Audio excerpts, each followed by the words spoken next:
عروت اللي دوني بريت ولا لا تلالها دي الله يرحمه وسجال بلود إلا أي سجال سنة فضلا كان إسكاشن تعيشها يبري بالعام يشن تعيشيه كحكته أقل والب ولا تجيه مال ولا أو كستو مقادة بورة ما ولا تجيه هدي اللي نيم ويا نص شيء بليس أنا كأننا شغالي هالك شيء يشان أنا كأننا وحوي مركز كان بيننا وحنو سميننا ما دام التلال كي joogtada hay xanaanooyinka laga bixinayo dadku soo dooran waayeen inaanu ku xoojino waxaan waalidiinta ka codsanayna maadaama berito ay talaalka ka bilaamay Boorama oo ka bilaamay berito 7 subaxnimo 5 cashan oo soconayo waxa weeyaan waxa hooyo kasta laga codsanayo aabba kasta laga codsanayo kuna ilma daadooda u dhaxayso 9 bilood ilaa 9 sano inay geeyaan 5 casho talaalka ilmaha u dhameystiraan waxaanu ka codsanaynaa degmada Boorama in loo kaco oo la isku wacyi geliyo oo la isku abaabulo oo la soo sheego qofka habsaamay si uu talaalka uga qayb qaato jadeecadu maxay kala keentaa indhalaan way keentaa moogtay indhalaan bay keentaa hadeedan ogeyn waxa kale ku jira talaalkan jadeecada dawooyinka indhalaanta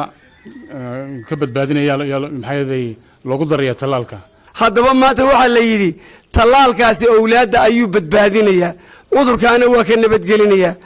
shariicada islaamku maxay ka qabtaa waa inaan qaadanay ka qabtaa inaan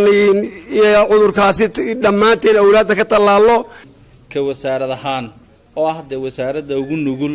ee una baahan in talaalkan loo sameeyo wasaaradii waxbarashada oo ubadkuna ku jiraan waxaan wasaaradda isla qaadanay in ayakuna hayaan dawadii annaguna ubadkaan hayno ku jira gacmo furan ku soo dhaweyno oo talaalkaas siiyaan in dadka la wargeliyo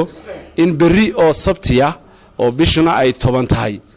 in degmada Boorama laga qaban doono hadii Ilaahay yiraahdo ololaha jadeecada ee laga talaalayo caruurta da'doodu ay u dhaxayso 9 bilood ilaa 9 sano qof walba mas'uuliyad baa ka saaran Ilaahay nimcada ugu badan uu bixiyo ama nimcada ugu khayrka badan uu bixiyo waa ubadka